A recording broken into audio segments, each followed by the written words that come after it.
নমস্কার সবাইকে, আমার আরেকটা নতুন ভিডিওতে তোমাদের সবাইকে স্বাগত জানাই। বন্ধুরা, আজকে আমি বানাবো পটল খোসার মরিচ বাটা। স্কিপ না করে পুরো ভিডিওটাই দেখো, আশা করি তোমাদের ভালো লাগবে।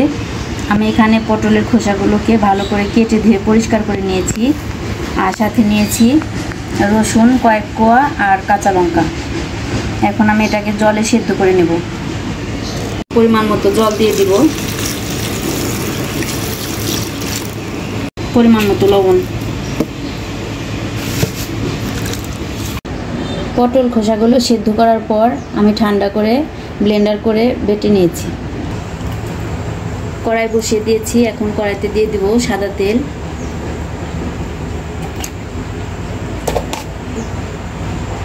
কয়েকটা কালো জিরে। তেল গরম হয়ে গেছে, এখন খোসা বাটাগুলো দিয়ে দিব।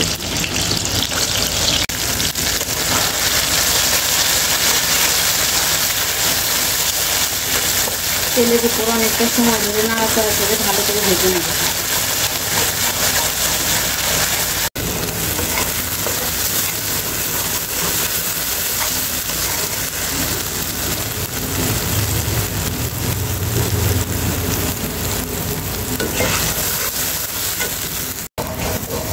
পটল খোসার ভর্তাটা আমার হয়ে গেছে বন্ধুরা, এখন আমি নামিয়ে নেব।